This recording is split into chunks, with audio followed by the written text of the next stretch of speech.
Chers sujets du royaume de France, chers amis chevaliers, bienvenue sur la chaîne de l'aventurier catholique, bienvenue à bord du Déneb, toujours ancré à Las Palmas, et oui, ça fait partie de la vie du marin, on passe du temps en mer, mais on passe plus de temps encore au mouillage ou dans des ports.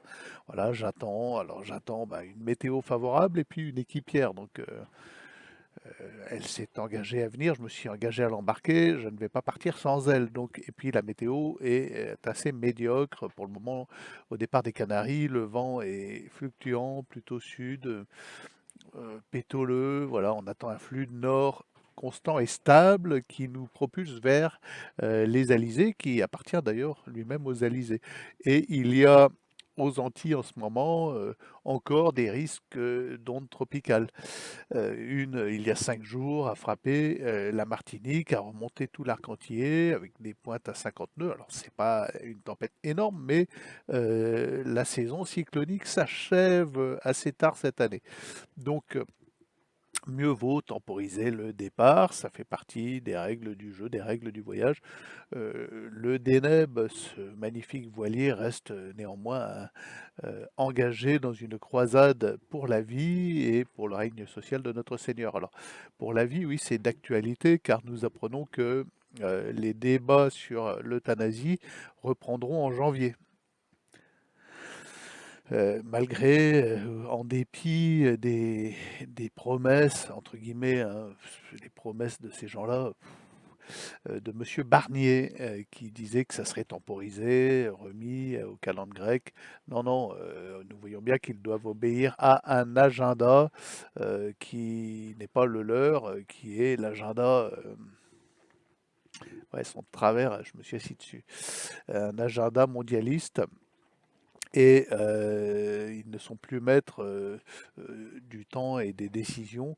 Alors en France, évidemment, nous en avons déjà parlé sur cette chaîne, mais nous récupérons tous les amendements d'un coup, d'un seul, qui font scandale en Belgique, au Canada, en Suisse et partout où l'euthanasie est appliquée dans la joie et la mort dans la dignité.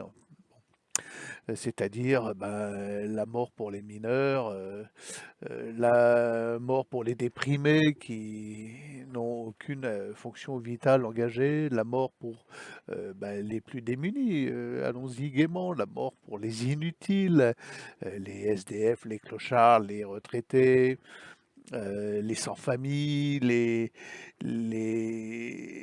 non productifs, les chômeurs, voilà, vous arrivez, vous êtes SDF et vous avez une jambe cassée, on vous propose la piqûre létale, c'est merveilleux, non? Voilà, c'est ce qui arrive à terme, n'en doutons pas. Donc voilà, cette culture de mort qui s'est emparée de l'intégralité de notre société et la question se pose, est-ce qu'une civilisation de mort telle que la nôtre peut être pérenne? Puisque entre l'avortement de la conception, même à la naissance, en cas de détresse psychologique et la mort par euthanasie. Alors on vous proposera pour cela des solutions fleuries et poétiques comme la magnifique capsule à azote, ce genre d'ineptie. Il y a une stérilisation complète des esprits par la fin de la liberté d'expression, l'imposition du wokisme pour tous. euh, la stérilisation de nos adolescents, déjà par la picouse à effet secondaire mortel que nous avons connue durant la psychopandémie, puis par euh, le fait qu'ils se questionnent sur leur genre, qu'on leur dise qu'il ne faut surtout pas faire d'enfants dans cette société parce qu'ils ne produiront que des mâles blancs, dominateurs et j'en passe, ou que ce n'est pas écologique parce que l'enfant est un polluant, un pollueur. Voilà, c'est à l'encontre de l'intérêt de Gaïa et donc on voit une quantité de jeunes qui se stérilisent mentalement, des jeunes de 15 à 30 ans qui sont dans ce logiciel de mort euh, sans qu'il y ait nécessité de leur imposer quoi que ce soit par la loi. C'est juste par la propagande, c'est fou. Voilà. Bon, y a-t-il un espoir du côté des Américains? Ah, certains se plaisent à le croire ou à l'espérer. Trump annonce qu'il va euh, interdire toute forme de censure, qu'il va relancer, qu'il va redonner à la liberté d'expression tout son sens, le sens de la Constitution américaine, voilà. Et évidemment, c'est un bien. Voilà. Il est scandaleux de ne pouvoir s'exprimer bah, sur les questions sanitaires, sur les questions de wokisme, sur les questions même, oh, je vais en choquer, mais les lois Fabius-Guessot concernant la Seconde Guerre mondiale sont iniques et abjectes. Il est évident que quelqu'un qui s'intéresse à ces questions, ce qui n'est pas nécessairement mon cas, c'est peut-être un tort, devrait pouvoir s'exprimer sur ces questions, faire des recherches et aboutir aux conclusions que ces recherches lui dictent. Et puis, bah, si certains sont mécontents de ces conclusions, qu'ils viennent débattre et non pas emprisonner l'impétrant, celui qui a osé dire que bah, Oradour-sur-Glane, c'est peut-être pas ce qu'on croit, que voilà, j'arrête là, j'ai pas envie de perdre ma chaîne. Oui, c'est maintenant la censure en France, c'est ça, c'est radical la censure de YouTube. Il faut faire très très attention à ce qu'on raconte, sous peine bah, de se voir poursuivi et on a déjà toute une armée de pauvres fragiles qui viennent vous dire ce que vous dites est inacceptable. Je suis pour la liberté d'expression, mais pas vous.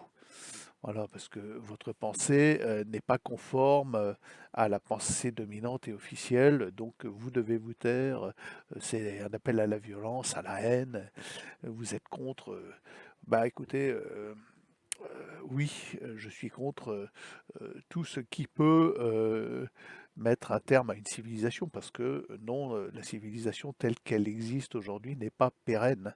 Elle ne peut tenir dans la durée, dans le temps.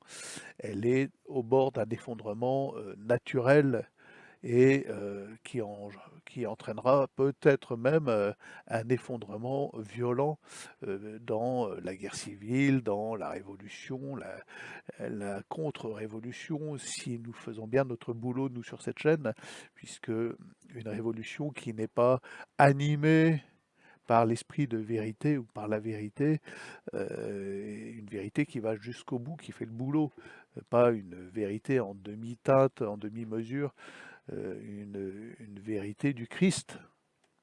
Une contre-révolution qui n'est pas animée par cet esprit-là n'aboutira qu'à remettre en lieu et place de nos seigneurs, de nos prévaricateurs, de nos salopards qui dirigent le monde actuellement, d'autres salopards. Voilà. Ça n'aboutira qu'à ça. Sous la coupe des mêmes maîtres finalement, toujours les mêmes qui fabriquent l'argent, n'est-ce pas? Comme disait Monsieur Rockefeller, voilà, vous pouvez faire toutes les lois que vous voulez. Moi, du moment que je peux fabriquer l'argent et que je domine le pouvoir, la monnaie, je me fiche intégralement de toutes vos lois. Voilà, c'est ça le fond du problème aussi, de manière très concrète. Bah oui, les amis, nous voyons aussi, tiens, c'est amusant, nos 40 artistes, 40 artistes, excusez-moi pour la liaison, qui ont déclaré vouloir quitter l'Amérique en cas de victoire de Monsieur Trump. Alors on les attend. Alors ces gens-là sont tous multimillionnaires au bas mot, si ce n'est pas milliardaires, hein. Il y a Soros, Bill Gates, euh, Robert De Niro, Tom Hanks, puis une quantité. Ah oui, alors celle-là, je la connaissais pas, j'ai découvert son nom il y a quelque temps. On m'a dit c'est la plus grande chanteuse de tous les temps, de toute l'histoire, de toute l'humanité. Taylor Swift, je suis incapable de vous en chanter une chanson. Je ne connais pas. Alors j'ai vu sa figure. Voilà, bon, c'est très lissé, hein. C'est la midinette lisse, sans aucune expression. Je- voilà, c'est l'idole de notre époque. Voilà. Rien qui dépasse. Parfait.